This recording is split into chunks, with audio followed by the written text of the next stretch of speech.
Hello everyone. स्वागत है आप सभी का हमारे यूट्यूब चैनल दिल की बात रीम के साथ।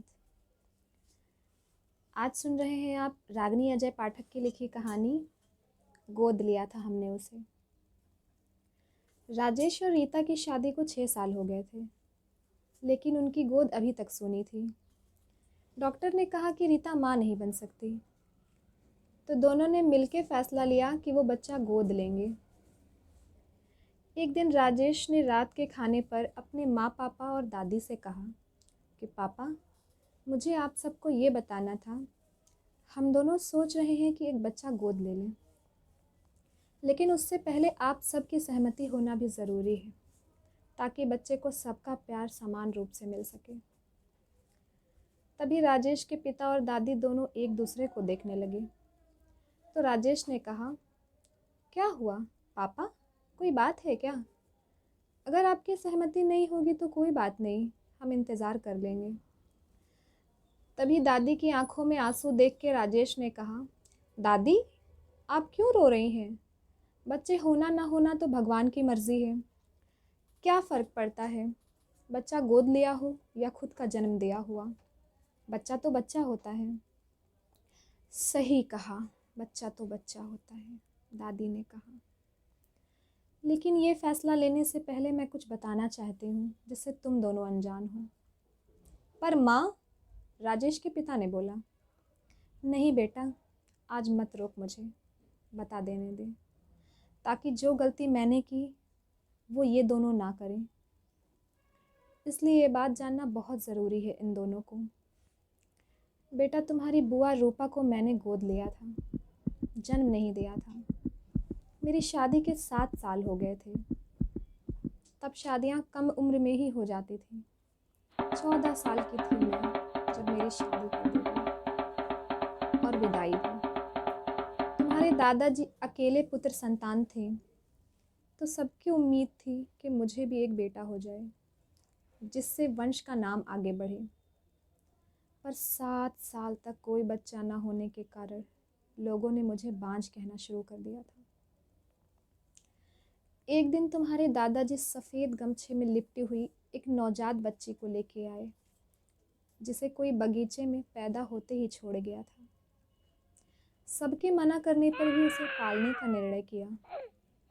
लेकिन जैसे ही बिटिया 2 साल की हुई, मैं गर्भवती हो गई और तुम्हारे पापा को जन्म दिया। सभी कहने लगे, बड़े शुभ कदम है बच्ची के। 6 महीने के बाद मैं अपने मायके गई। वहाँ सब कहने लगे, अरे बेटा, अपना खून अपना ही होता है, पता नहीं किस जाति धर्म की है, और खून तो अपना रंग दिखा ही देता है। जाने कब कैसे ये बातें मेरे दिमाग में घर कर गई और मैंने उस नन्ही सी बच्ची से दूरी बनानी शुरू कर दी। लेकिन सच से अनजान रूपा तो मुझे ही अपनी दुनिया, अपनी प्यारी माँ मानती थी। पर ऐसा व्यवहार रूपा के प्रति तुम्हारे दादाजी को बिल्कुल भी पसंद नहीं था। रूपा धीरे धीरे इसी भेदभाव के साथ बड़ी होती गई। कच्ची उम्र नादानी की होती है। उसे बाहर के लोगों से पता चल गया कि उसे मैंने जन्म नहीं दिया, मैं उसकी सगी माँ नहीं हूँ। उसने मुझसे घर आके सच जानना चाहा और मैंने बिना उसकी मना स्थिति जाने सच बता दिया। उसने क्या सोचा समझा पता नहीं, पर उसने खाना पीना छोड़ दिया और इस बात पर मैंने भी ध्यान नहीं दिया। अचानक एक दिन उसकी तबीयत बिगड़ गई।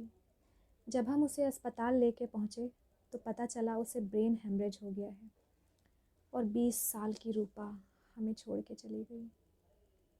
उसके जाने के बाद मुझे उसकी डायरी मिली, जिसमें उसने अपने प्यार और तिरस्कार दोनों बातें लिखी थी। और आखिरी में, माँ, मैं चाहती हूँ कि आप मुझे भी भाई की तरह ही प्यार करो। मेरी जन्मदाता जो भी हो, पर माँ सिर्फ आप ही रहोगी। मैं भगवान से प्रार्थना करूँगी कि मुझे जब भी जन्म दे, हर जन्म में आप ही मेरी माँ रहो। माँ, आप दुनिया की सबसे अच्छी माँ हो। आपके लिए मेरा सब कुछ कुर्बान माँ। ये बात तुम्हारे दादाजी को और मुझे अंदर ही अंदर कचोटती रही। तुम्हारे दादाजी को इस बात का इतना गहरा सदमा लगा कि 6 महीने बाद वो भी मुझे छोड़ के इस दुनिया से चले गए। जाते वक्त उनके आखिरी शब्द यही थे, गोद लिया था हमने उसे अपनी खुशी से, फिर ये भेद क्यों किया? क्यों तुम यशोदा नहीं बन पाई और मैं नंद? और इसी ग्लानि के साथ मैं आज तक जिंदा हूँ। मैं अनाथालय में जाके महानता नहीं बल्कि अपने किए हुए गलत कार्य का पश्चाताप करती हूँ।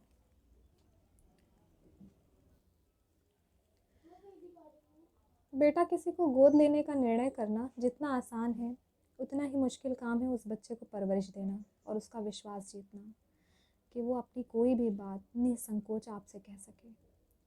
उसे ऐसा ना लगे कि उसे गोद लेके कोई एहसान किया गया है।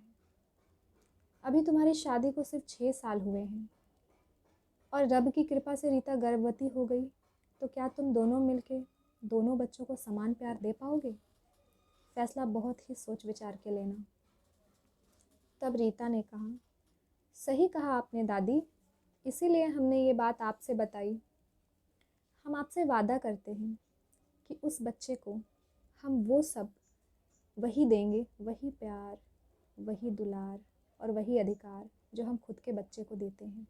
कभी कोई भेदभाव नहीं होगा। धन्यवाद। आज की कहानी आपको कैसी लगी? कमेंट करके ज़रूर बताएं।